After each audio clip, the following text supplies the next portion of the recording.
I'm a tankie. I'm a tankie not because I like, the suppression of civil liberties, not because I want peaceful protesters to be massacred or anything like that. I'm not, I'm not a supporter of tanks.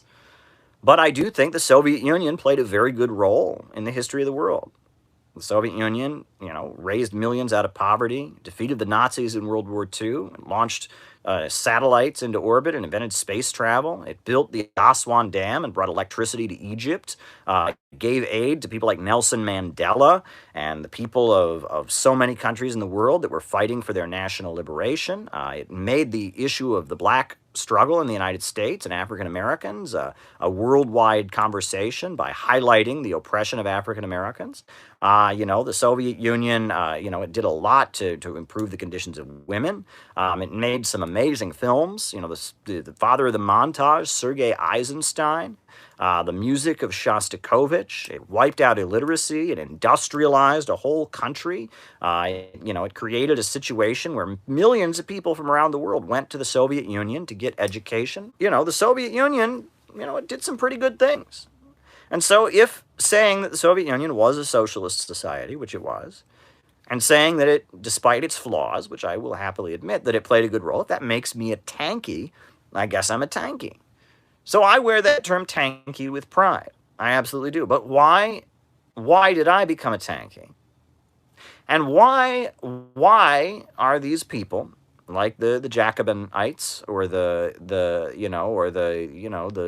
various people that are now speaking in the name of socialism, why do they not become tankies? What is going on here? Well, honestly, and I try to raise this in a non-derogatory way. Okay, I am not, I'm going to say the issue. There is a class issue here. Okay, but that sounds like an attack. That sounds like me saying, well, I'm more working class than you. That's not what I'm saying here at all. That's not what I'm saying here at all. There is a class dynamic, and it's not about how much money you have. It's not really about how much money you have. It's not about, your particular class background. It's rather the kinds of arguments you're familiar having and the tone of argument that you're familiar having,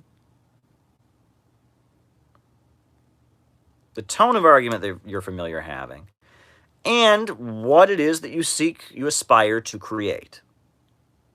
Right? Because, look, I'm from a very small town in Ohio. Very small town in Ohio where I grew up. But it was a working class town. I think still to this day, the town of Orrville, Ohio is called a city of diversified industry. It's where Smucker's Jelly, where they made Smuckers, they made jelly. It's where their factory was. There was the Smith Dairy Plant, a dairy processing facility. There were a couple other factories in town. There was a place, I think it was called Flow Torque. It made like car parts or something. And I don't even remember what and there was another place that made air conditioning parts. And a lot of those plants and factories are closed down. But, it's surrounded by, it's a rural town. But that's the town I grew up in. And what I remember is that in my town in particular, these class differences, if you want to call them that, played themselves out. Right? These differences, in a tiny town of 4,000 or 5,000 people, this difference in approaches in itself, I could see. For example, one thing I remember, I brought a friend of mine, a good friend of mine, to church with me one Sunday. I attended the United Church of Christ, which was, formerly the Congregational Church. It's a more mainline Protestant church. And, I attended the United Church of Christ. The United Church of Christ was the church that a lot of doctors and lawyers went to. And this friend of mine who attended church with me, his family attended the Baptist church, the, fundamental Baptist church, where a lot of factory workers and working class people went.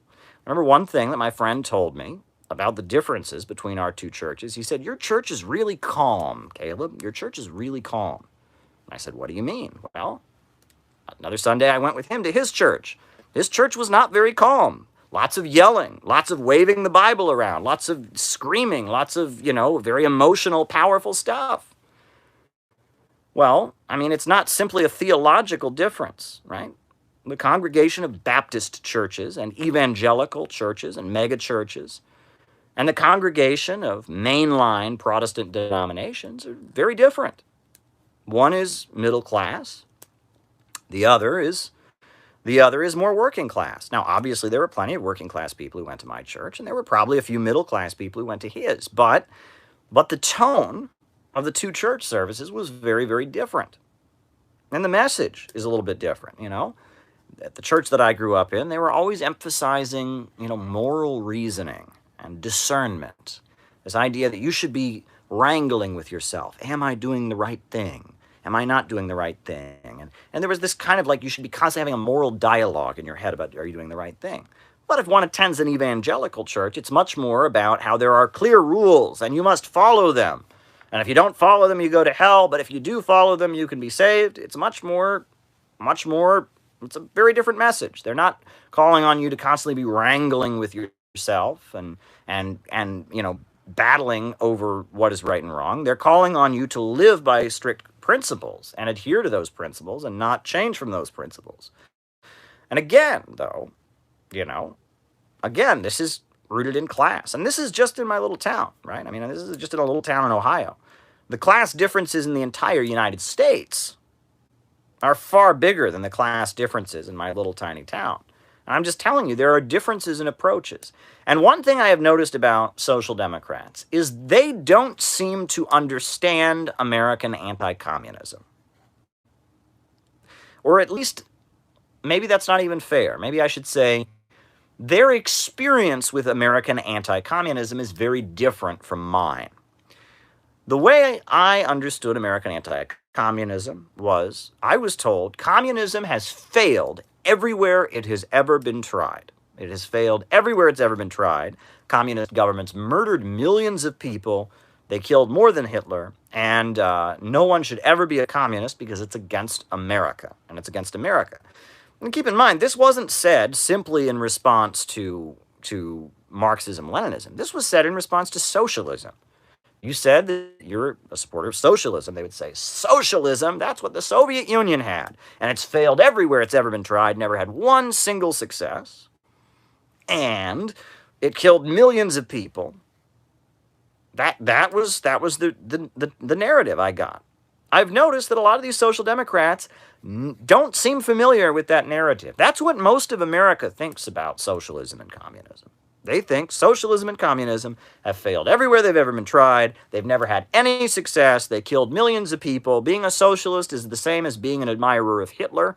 These are murderous regimes. And if you love America, if you're a patriotic American, you must never, ever even think of being a socialist. It's blasphemous against the American way of life. That's what most Americans think.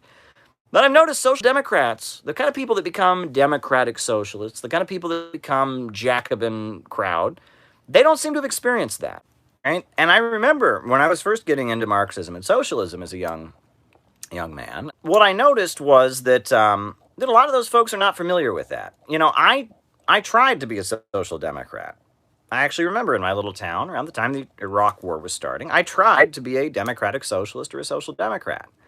And the response that I got to saying I was an advocate of socialism, saying I was an advocate of social democracy, was communism killed millions of people. Everyone knows that socialism's failed. Socialism's never worked anywhere. That was the response I got. And that forced me to do some investigation. The economic data is there. The Soviet Union built the world's largest power plant, the Dnieper Dam, the hydroelectrical power plant in Ukraine. The Soviet Union had full employment. The Soviet Union had more hospital beds per capita than any other country in the world. I mean, and I'm reading this, and I was just in utter shock. And that is when I immediately became a tankie. And the reason I became a tankie, it's funny, I became a tankie through Trotsky. It's kind of hilarious. I went from trot to tankie. And the reason for that was because at that point, what everyone was telling me, the argument against socialism, it's never worked anywhere, it's failed everywhere it's ever been tried, that argument, I learned, was a lie. And the big lie that socialism and communism has never accomplished anything, never achieved anything, that big lie underlies all economic discourse in the United States. All of economic discourse in the United States centers around that big, fat lie. And so being a socialist for me has always been tied up in refuting that big lie. But I think that for a lot of these social democrats, they seem to live in an atmosphere where that big lie is not as pervasive. See, for them, the criticism of the Soviet Union isn't that it never had any economic successes. I've noticed that in some of the attacks on me. There'll be certain individuals that'll criticize me, and they'll see me refuting the big lie that socialism has never worked ever. And they'll say, nobody ever says that. Yes, they do. Yes, they do. In the real world, they said that. They say that. But in the world that a lot of these liberals inhabit, they don't. You listen to NPR, right? Compare NPR to Rush Limbaugh, right? You got Rush Limbaugh. And Rush Limbaugh has a much more working class audience than NPR does. Now, you listen to Rush Limbaugh, he's like, the Democrats are a bunch of communists. They're traitors to America. They're liberals. And America's the greatest country in the world. America is right and the liberals are wrong. That's Rush Limbaugh. You listen to NPR. They got the little microphone. So today on NPR, we're going to be talking about whether Barack Obama's tax policies increased or decreased unemployment. And we have several university professors of economics who are going to discuss this. Yeah, it's a very different tone. It's a very, very different tone. And just like the Baptist church in my town was much more fiery and loud and to the point, and much more black and white in their thinking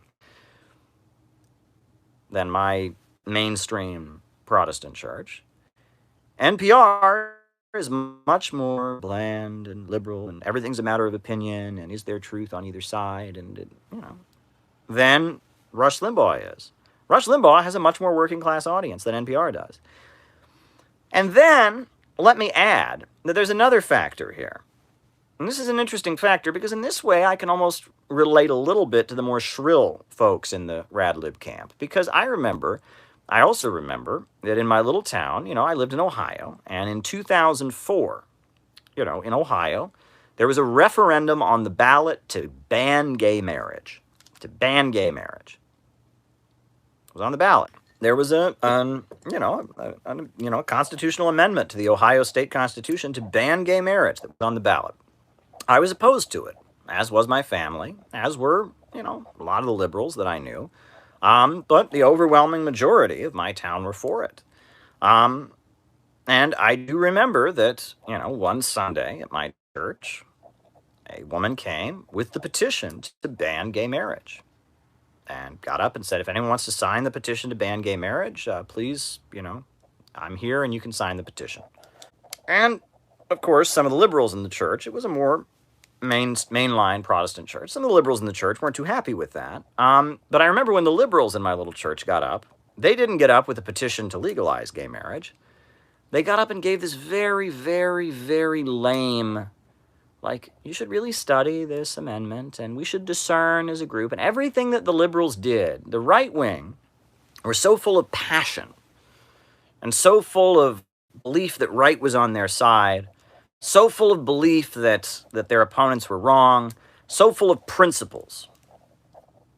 And the liberals were so full of, well, everything's kind of a matter of opinion, and, and it bothered me, because I felt very strongly like gay marriage should be legal, and I felt that my emotions were not being heard. I felt like the right wing, they could be very fiery against gay marriage, and I felt like the liberals were always, everything's a matter of opinion.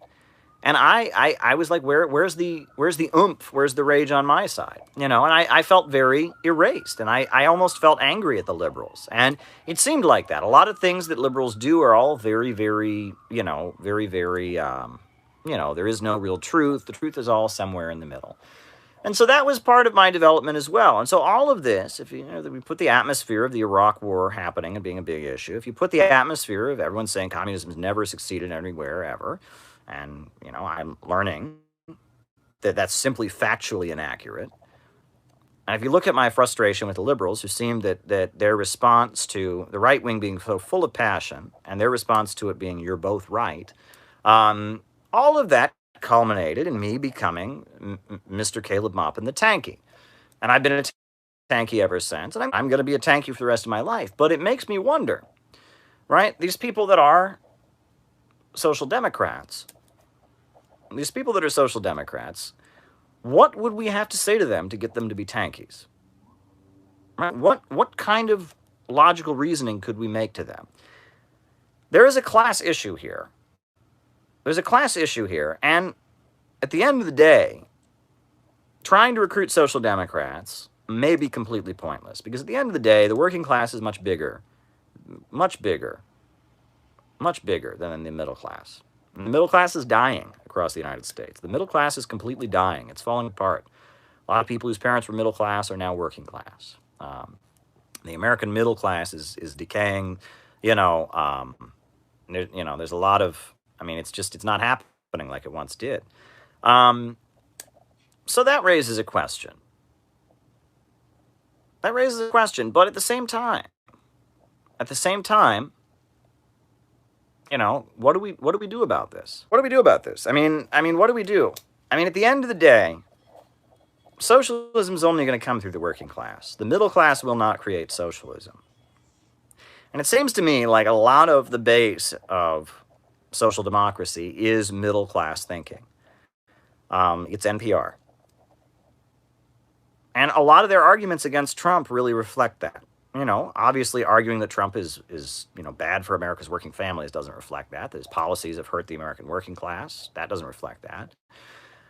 Arguing that Donald Trump's, anti-immigrant bigotry is awful, that doesn't reflect that. But the argument that, Donald Trump is illiberal, right? That Donald Trump is riling up the vulgar workers, right? That Donald Trump is too anti-war, that Donald Trump is too friendly to anti-imperialist states around the world. That Donald Trump is too negative on the country. He's saying that the country is falling apart, and that's just not true. That was an argument the New York Times made in response to Donald Trump's inauguration.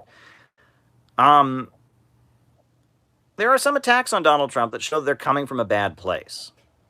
And the contempt for Donald Trump, in a lot of cases, it's mixed. There are genuine progressive critiques of Trump, like his policies, his tax cuts for the rich, his deregulation, etc. But there are also a lot of attacks that are coming from this very, very rad-lib place. And the fact that, that liberals, a lot of them can't tell the difference between progressives who support China, or progressives who support Cuba, or progressives who support Venezuela, and neo-Nazis. They genuinely can't tell the difference. And they immediately scream class reductionist and accuse anyone who talks about economics or class struggle of being a white supremacist. Shows that in a lot of ways, their anger at Trump, it's about maintaining their class position. It's based on this feeling that, okay, they want to stay in this middle class bubble.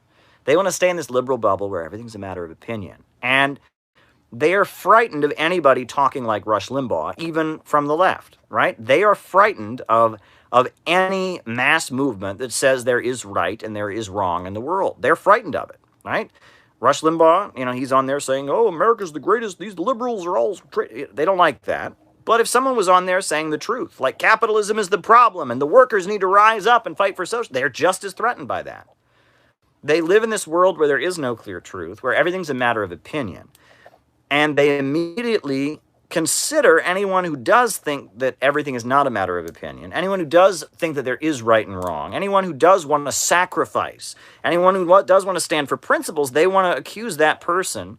In their mind, that person is a vulgar worker, that person is ignorant, and that person is also, in their minds, that person is somehow dangerous and fascistic, right? This is how those folks think. So is it really worth it to try to appeal to social democrats or not? Is it really worth it? I stick with my original thesis, which is that we need to get out of the movement and get to the masses. Socialism is going to be created by the working class. The black working class, the white working class, the Chicano working class, the Asian working class. It's going to be working class people who want something to believe in, who want something to fight for, who want a better world, who do believe that right and wrong exists, who have clear principles and are ready to sacrifice. They are going to be the people who bring socialism to the United States. The middle class layer is not going to do it. So breaking socialism out of the middle class bubble, getting out of the movement and to the masses is vitally, vitally important. But at the same time, if we want people to understand how we feel, we need to understand how they feel. If we want to understand how other people feel, we need to understand their motivations. We should constantly be trying to effectively develop our means of communication. We should constantly be trying to tear down the walls that divide us. We need to find out why people think what they think. Engage with them. What are people's feelings, right? We need to find this out, right? I mean, that's where I'm at. So I've just been thinking about that today, about the importance of communication, the difficulties of communication, social media, arguing with social democrats.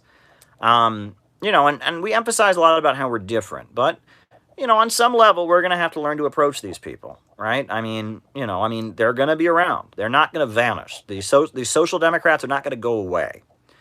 They're not going to go away. They're going to remain a factor. So we're going to have to learn how to communicate with them on some level. And there will probably be some good social democrats that we will be able to win over to real socialism. And there will be other social democrats that we may be able to form an alliance with, and build a bloc with strategically. On some issue or other. So we're going to have to figure out how it is that we can communicate with these people, right? These people would like to very much demonize us. They would like to tell everyone that we're all Nazis, that we're all white supremacists, even though we're the strongest anti-racists that ever were. And they're doing that because that's from a position of strength. The establishment favors them, obviously, over us, right? The establishment thinks that we're dangerous and that they're a tough pill to swallow, right? But ultimately we're the real danger. But at the same time, how is it that we can find the best and brightest elements among the social democratic camp and win them to be at least neutral, or at least not completely hostile to us? How do we do that? Meanwhile, how do we stay true to our principles, but also, at the same time that we stay true to our principles, how do we compromise in a way that can build a broad, united front and a big coalition that could eventually bring socialism to the United States? There's a lot of contradictions in being a socialist in our time. On the one hand, we're the most radical people around. On the other hand, we have to figure out how to build the broadest possible united front. Think about that, right? On the one hand, we're the most patriotic people that they are. We want the only thing that can really save this country from the horrors of capitalism. We love our country and our community so much that we want to get rid of capitalism. We are the most patriotic people that there are. On the other hand, we're the most internationalist people that there are. We're the ones that want the relationship between the United States and the rest of the world to get better. Think about it, right? We're the ones that want there to be friendship and peace with the rest of the world. We want to dismantle the economic system that is driving so much hostility to the United States around the world, that grinds countries around the world into poverty. We want to get rid of the global system of monopoly capitalism. So, in that sense, we're the most internationalist. There are many contradictory aspects of being a socialist in our time, and we are navigating all of this. We are in new territory. Anyone who thinks that we can simply apply formulas from the past, we can just open up what Lenin and Trotsky did and say, all right, on page 3 it says to do this, is wrong. Anyone who thinks that is absolutely wrong. We need to know what revolutions of the past have done. We need to study all of them, but we need to blindly follow none of them. We need to develop a formula that will work for our time. We need to develop a strategy for building class unity, a strategy for building a mass movement of people who say we need a government of action to fight for working families. We've got to figure out how it is that we can communicate a message to the broad masses of people that gets them to understand that capitalism is the enemy and gets them to become part of some kind of movement that can actually build it. But communication is really, really important. It's very funny. Years ago, I was in a group, and at one point I was arguing with somebody else in the group about tactics. And they said to me, well, Caleb, all the other groups, they just talk about doing stuff. They just talk about doing stuff. We're the group that actually does something. And it's funny because I remember saying to the person, I said, well, you know, it's funny. So all these other groups, they talk about doing stuff. They have meetings where they talk. What we do is we go to the police station and get a permit, a protest permit. We then go to Times Square, and then the police set up a cage around us. Then we set up a sound system, and we hold signs and take turns talking to each other. It was true, right? I mean, our version of actually doing something was actually just talking. I mean, you know, we were just talking in protest cages while these people were just talking in their offices or just talking in their books they wrote. You know, there's a lot of what we're doing in our time is talking. At the end of the day, we need to file the papers. And filing the papers means getting to the broad masses of people with a socialist message and getting to a situation where millions of working class Americans can realize that the problem is capitalism. And the solution is a society where the banks, factories, and industries and major centers of economic power are organized to serve the people and public good and not the profits of a few. The answer is socialism. And the answer is not building little tiny isolated demonstrations. The answer is not selling newspapers. And the answer is not waiting on the Republicans to just vanish. The answer is getting to the broad masses of people. I've said this over and over again. We must get out of the movement and we must get to the masses. We need the American working people who are suffering to understand that we need a government of action to fight for working families. And yeah, that's my opening remarks.